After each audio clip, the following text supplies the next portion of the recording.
It is our hope that you are enjoying your weekend. Welcome to Weekend Prime News here on KUTV. A lot has been happening in the country, including politics and the launch of Taifa 1 satellite. Of course, we have stories on this and many more, including this.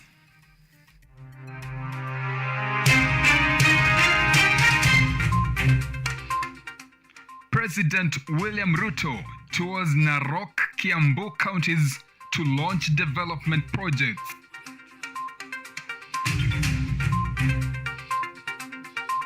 We won't be intimidated, Gachagua tells Raila over Azimio's letter to ICC.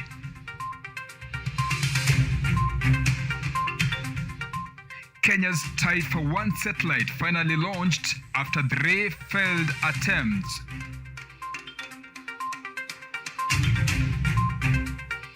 And return with a bang. Masako Sevens tournament comes back for the first time since the COVID break.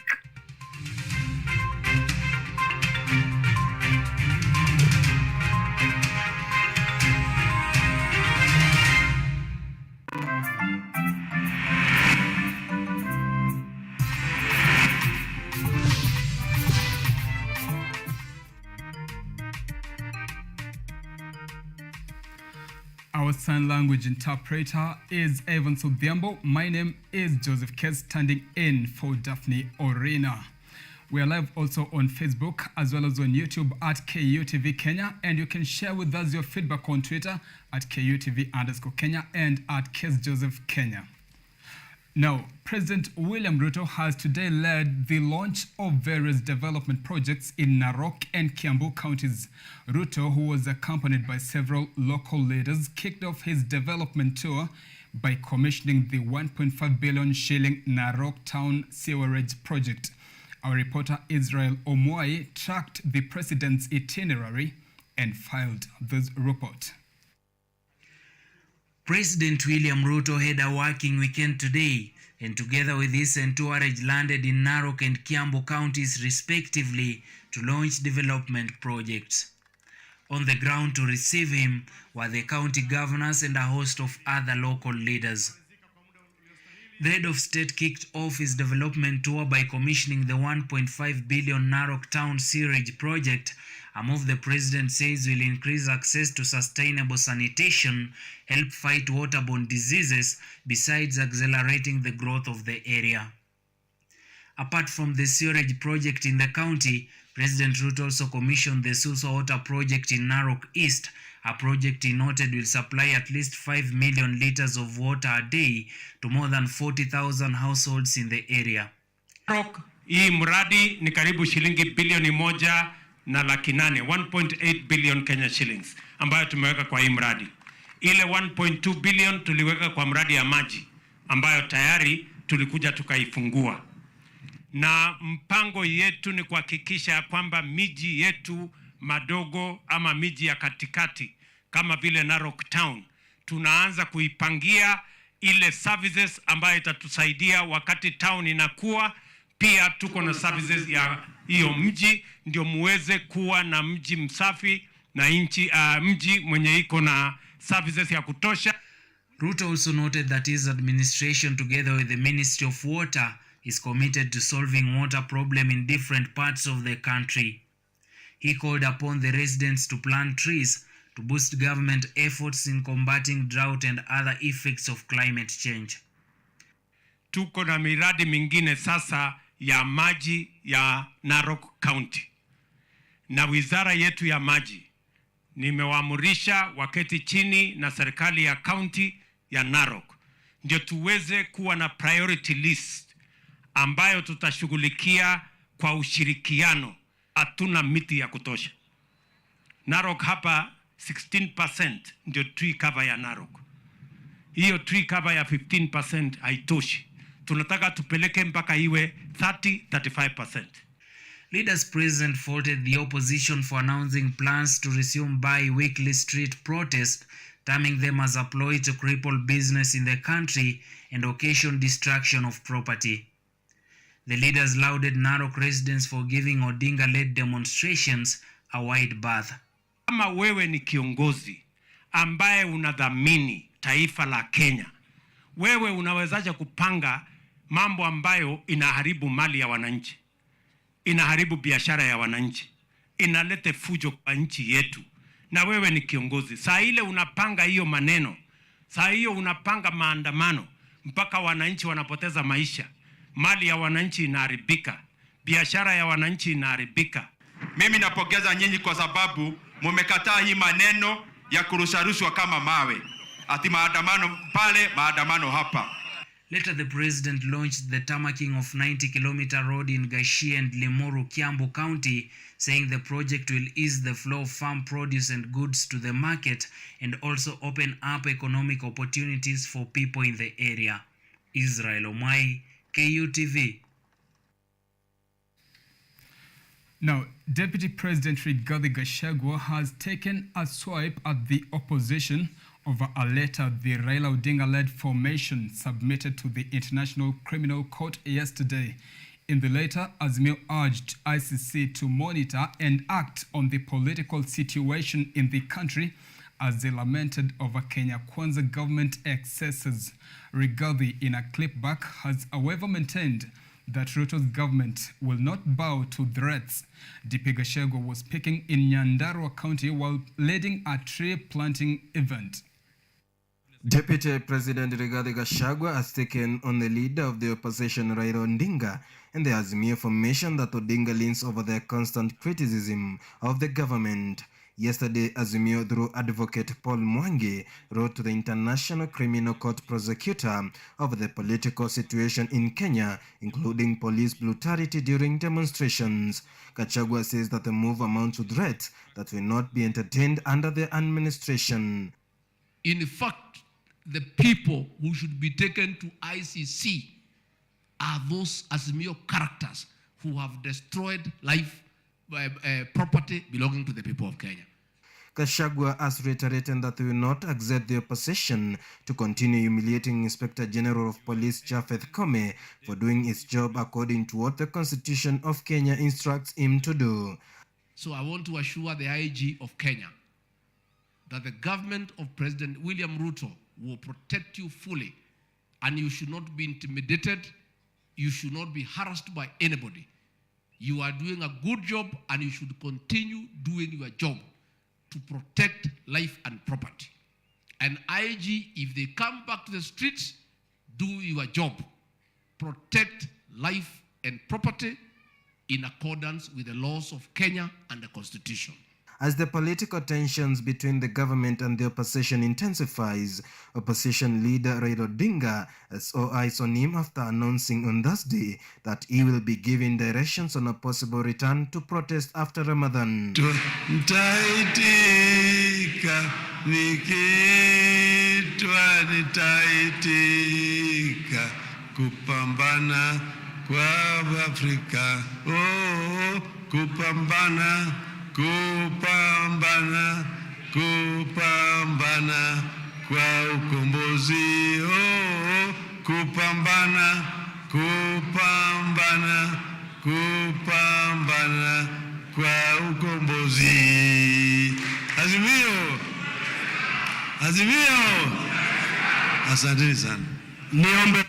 Deputy President Rigathi Gachagua was addressing residents of Nyandarua County at a tree planting event in Daragwa constituency. He congratulated Nyandarua Senator John Medhu for organizing the tree planting event to save the Olbobasat Lake by saying that the lake was in a bad condition.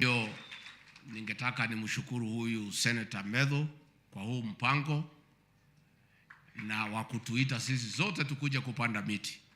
Mnajua rais wetu ameagiza tupande miti bilioni 15 by 2032, na ndio tumefika hapa. Hata tukiokoa hizi wa yetu ya Olbolsat, pia tuchangie kwa mwito wa rais wetu. As the political hate in Kenya now intensifies, the question now remains, who will save Kenya? James Mureke Mwenda, KUTV. Now, Education Cabinet Secretary Ezekiel Machogu has today visited Mukumu Girls School in Kakamega County to assess the health situation of the institution after 3 students and 1 teacher died in a possible case of food poisoning. The CS has made changes to the management of the boarding institution, and Jen Bone will be taking over as the new principal in changes that saw the dissolution of the board. The new board's mandate begins next Monday. CS Machogu has also said that a new borehole will be drilled in the school in 2 weeks' time to ensure constant flow of clean water, while stock food will be destroyed and new batch secured by the time students report back. Brought in a new headmistress, principal for that school, by the name Sister Jane Mbone Amukoya, with immediate effect. She will be the principal of that particular school. New borehole for that particular school, Mukumu, and the work of treating that borehole is commencing with immediate effect, and we hope that in 2 weeks' time we should be able to have that particular borehole operational.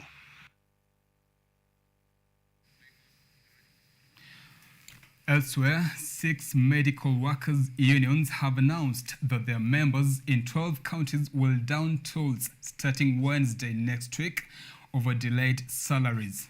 Counties that will be affected are Kisumu, Mombasa, Nyamira, Kisii, Murang'a, Nyeri, Laikipia, Bomet, Nyandarua, Embu, Vihiga, and Taita Taveta. The unions, in a letter to the counties, say that their latest communication is not a strike notice, as members are not downing tools out of their free will, but due to lack of resources needed to perform their duties, including their dues. The joint letter to the counties was signed by Kenya Medical Practitioners, Pharmacists and Dentists Union, MPDO, Kenya National Union of Nurses, Kenya Union of Clinical Officers, Kenya National Union of Pharmaceutical Technologists, Kenya Health Professional Society, and Kenya Union of Nutritionists and Dietitians.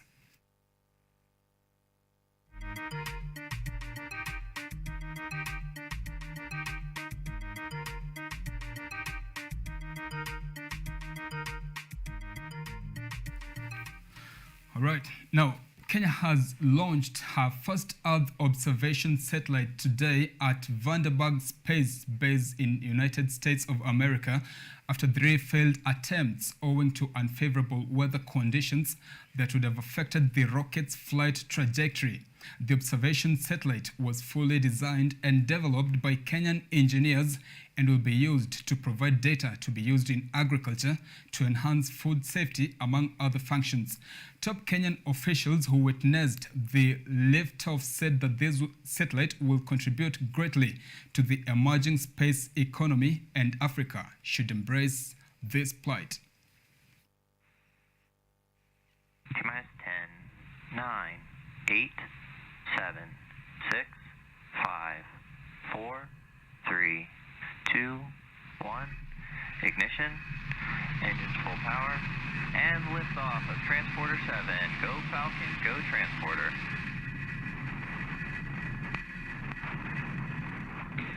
Vehicles, good. Now, the government may soon launch a crackdown on technical and vocational training institutions that are out to make money from students without offering courses that impart knowledge relevant to the job market. Labour Principal Secretary Geoffrey Kaituko made the revelation while monitoring the ongoing technical examinations at Mkwajuni Vocational Training Center. Yvonne Kemuma with more. Principal Secretary for the Department of Labour Geoffrey Kaituko has warned TVET institutions against teaching courses that are not beneficial to the students and only focusing on making financial profits from their enrollments. Kaituko, who was addressing the media while visiting Mkwajuni Vocational Training Center in Kilifi County during the ongoing technical examinations, pledged to ensure that all institutions comply by conducting investigations to ensure quality. So as government, at the moment, We have institutions that are regulated through the Ministry of Education. We also have others which are regulated under the Ministry of Labor. And those are the institutions that are going to give the kind of skills that are needed for the modern labor market. Issues around the high exam charges incurred by students to be cleared to sit the papers were also raised by some of the students, even as the Kilifi North Technical College instructor Frederick Swaro revealed that more than 30% of the enrolled students are forced to discontinue their studies owing to the high examination fees. Ni ombi letu kama NITA wanaweza sikia wakaweza kupunguza. Kwa mfano mtu mwenye anafanya somo la ujenzi ama kusonga, basi anapaswa kulipa kama 7,500 ndio aweze kufanya mtihani ule. Na hiyo tumeona ni changamoto. Kwa basi wengi tunawafundisha on the way wanapungua. Some of the students at the institution say that the exam charges are a major headache for them as they ask the government to intervene so that they can continue with their studies. Kuna hizi kama materials ni yani ziko na uhaba kidogo.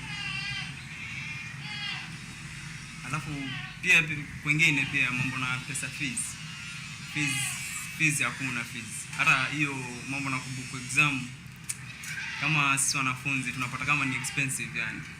PS Kaituko acknowledged their grievances and promised to involve Kilifi County leadership in finding ways to solve the money problem for the students. Yvonne Kemuma, KU TV.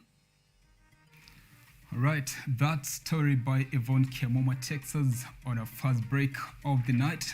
Weekend Live resumes shortly. Stay with us.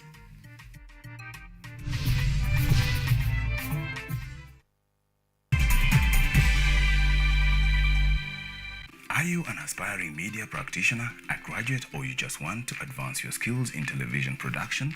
Then welcome to Kenyatta University, where education meets innovation. KUTV, the premier university television station in Kenya, is now offering short courses in TV studio, field technical operations, and video editing. Through these courses, you will acquire hands-on skills on camera operations, media production, lighting techniques, audiovisual editing, and sound and visual control, and how to operate key equipment in modern TV control room. Enroll today at KUTV and discover your full potential in cutting-edge TV broadcasting. Graduates of these courses will receive professional certificates. For more information, visit our offices at KUTV Studios or call us on 020-870-4252 or 020-870-4255 or SMS us on 0739-110-544. KUTV, a new experience.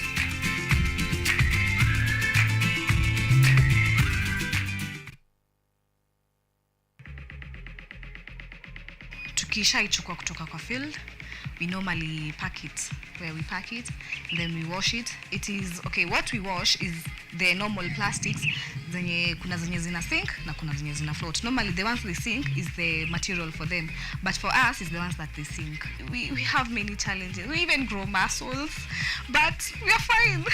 Even our nails, they can't even grow. We always on water.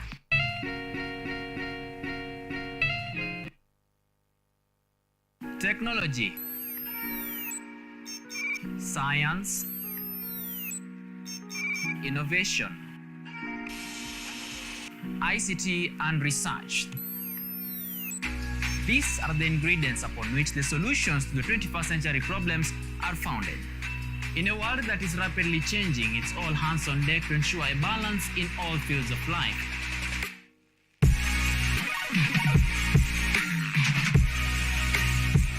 Women, young and old, are also in the front line, breaking the glass ceiling, becoming thought leaders in the larger tech space. Not forgetting other societies marginalized.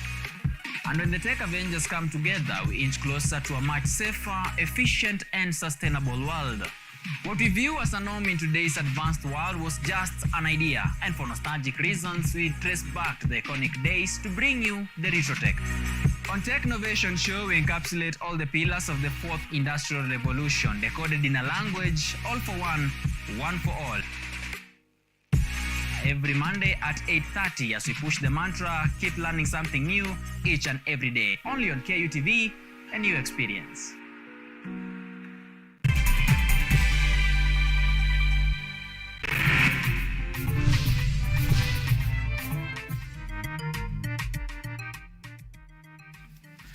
Right, welcome back to Weekend Live. Now, urgent global crises such as the war in Ukraine, the earthquake in Turkey, and the drought in East Africa have led to the shortages of food aid for people like Susan Konga, a South Sudanese single mother living in a refugee camp in northern Uganda. A roughly 50% shortfall in funds this year has forced the United Nations World Food Programme WFP to cut off the food supply for hundreds of thousands of refugees in Uganda, the country hosting more than any other in Africa.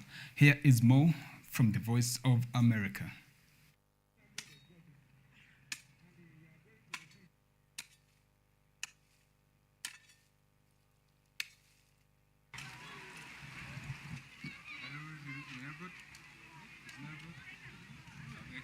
We are already aware, they already told us that they are going to give food according to categories. Not everyone will get food. But I plead to them, they should at least give food for everyone. Since we are not yet stable, the food should continue for everyone at least for more 2 or 3 years to come. Then there at least we can in the middle we can plan for what to do for an individual. But now it is so abrupt that we cannot do it because all of us are vulnerable.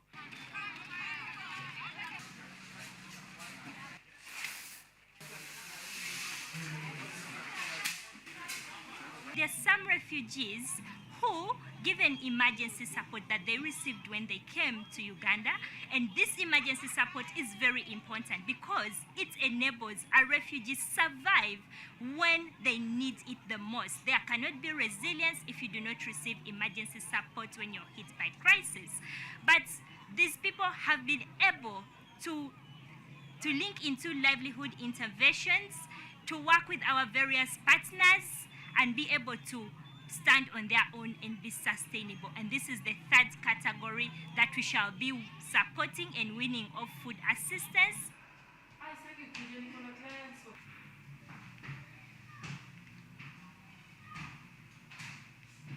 Is the time ripe for us to also start allocating more money to the African continent or to the region for us to still continue to address the growing needs of the refugees? You realize, for example, even if we still promote their self-reliance towards achieving their resilience, it's not like we are doing away with their vulnerabilities. We are not doing that. They're still vulnerable to other situations that arises, like, for example, gender-based violence.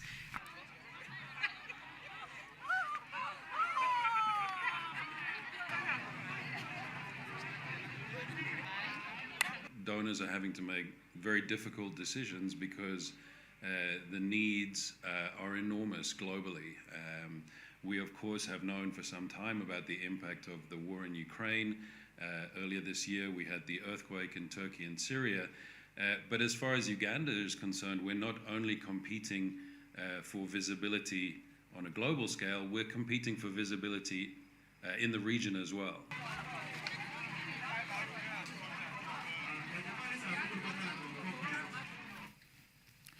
No, South Africa's electricity minister, Gosiensho Ramogopa, says the country should not shy away from spending to help fix its power crisis, ahead of a cabinet decision later this month on its proposals to end the worst power blackouts on record. Ramogopa tells Reuters that if South African borrowing costs had to rise to fund diesel purchases, then that was a necessary trade-off. We are faced with a crisis. South Africa's electricity minister says the country should not shy away from spending to fix their power crisis. Kosienso Ramakopa was appointed last month to the newly created role to end the worst power blackouts on record. He spoke to Reuters less than 2 months after the National Treasury granted state utility Eskom over $13 billion of debt relief over the next 3 years. So you need that emergency relief, which is your open cycle gas turbine. They come at great cost to the fiscus or the Eskom balance sheet, and we know that the Eskom's balance sheet really can't carry this. Ramakopa said different interventions were needed, including investing in the capacity of the national grid and maintaining large outlays on diesel for Eskom's emergency open cycle gas turbines. And one of the things we're proposing is that on all these big components, just go straight to the original equipment manufacturer. Don't have to go to my supplier database. I go straight, I'm going to procure from there. On the issues of coal, especially on the coal plus mines, so essentially Eskom has got an obligation to invest in their mines so that we are mining good quality coal. We must invest in those mines.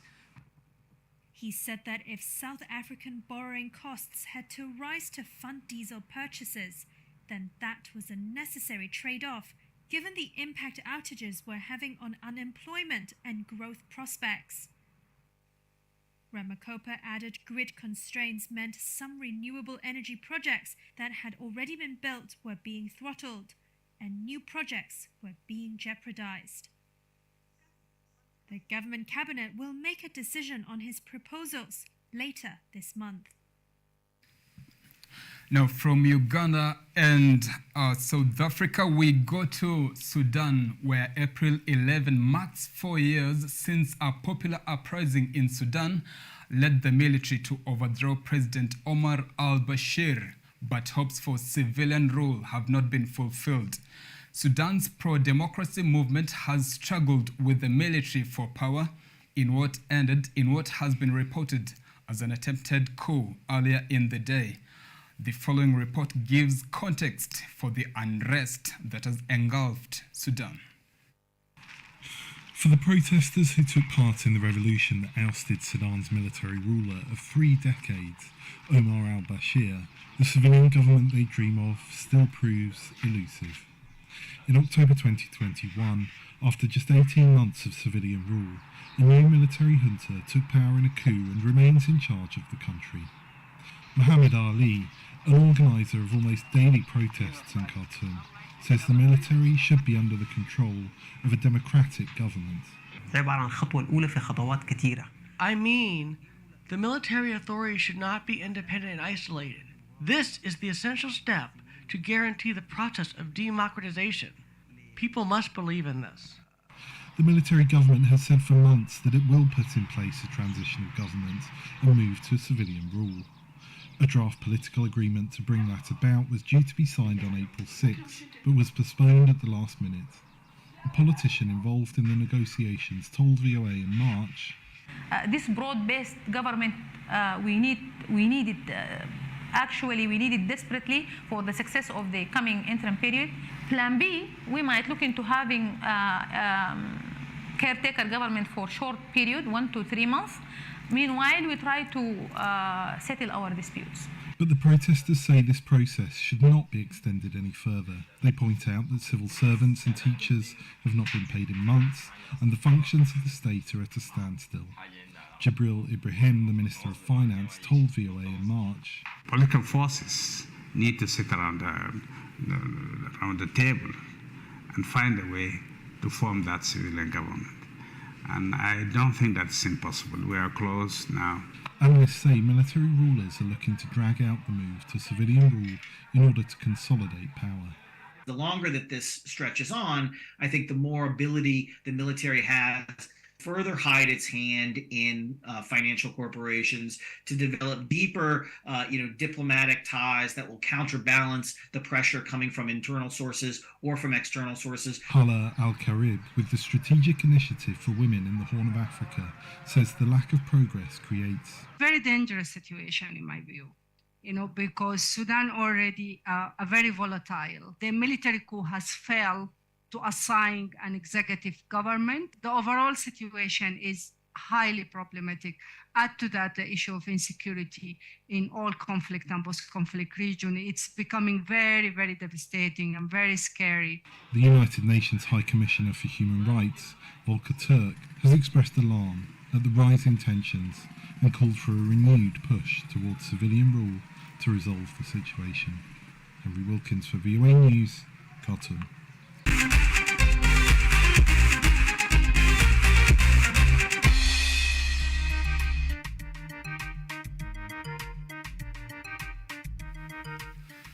Now, let us take a look at what is happening in the world of sports.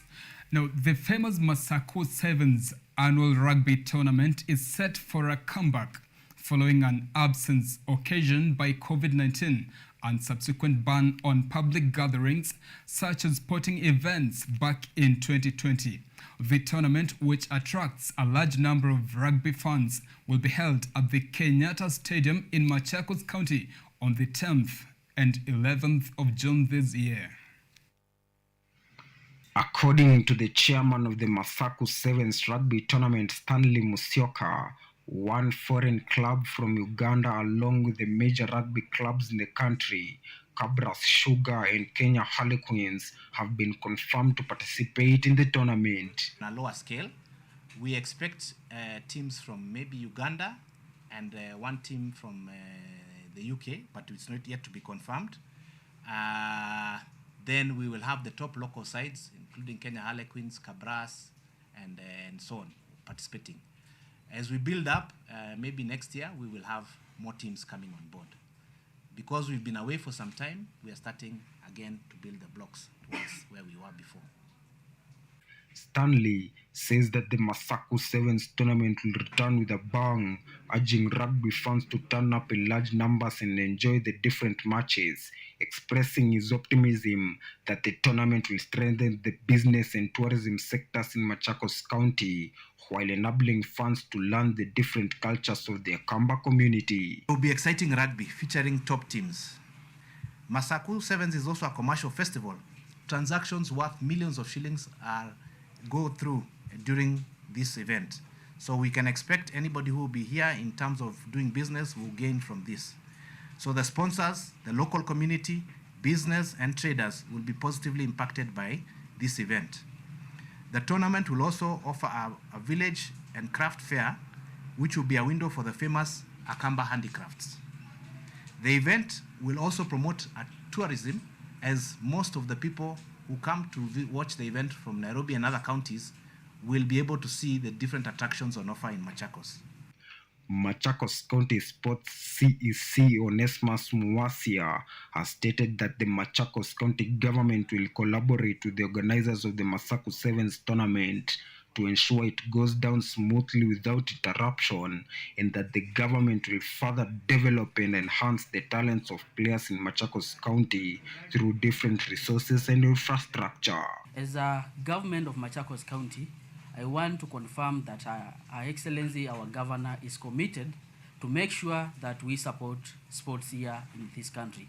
As you know, previously we had an event that happened in Kenyatta Stadium, and we are setting a good climate for rugby, which has a lot of popularity in this country.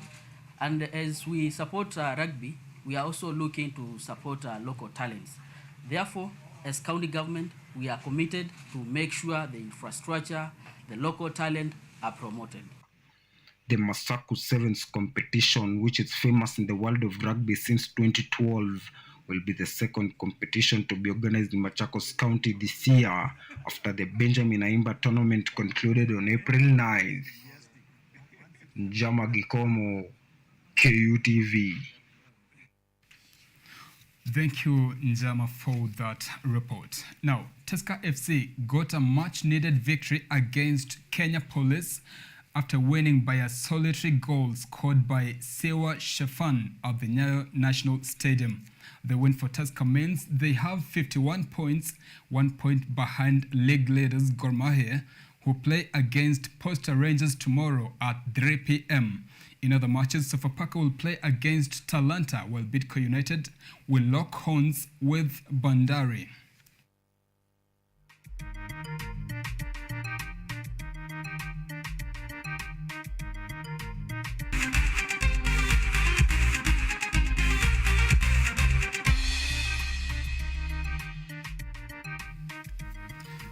All right, and with sports done, we say news done.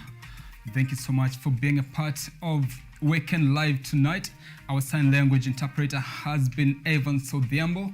My name is Joseph Kels. Until we meet next time, enjoy the rest of your weekend.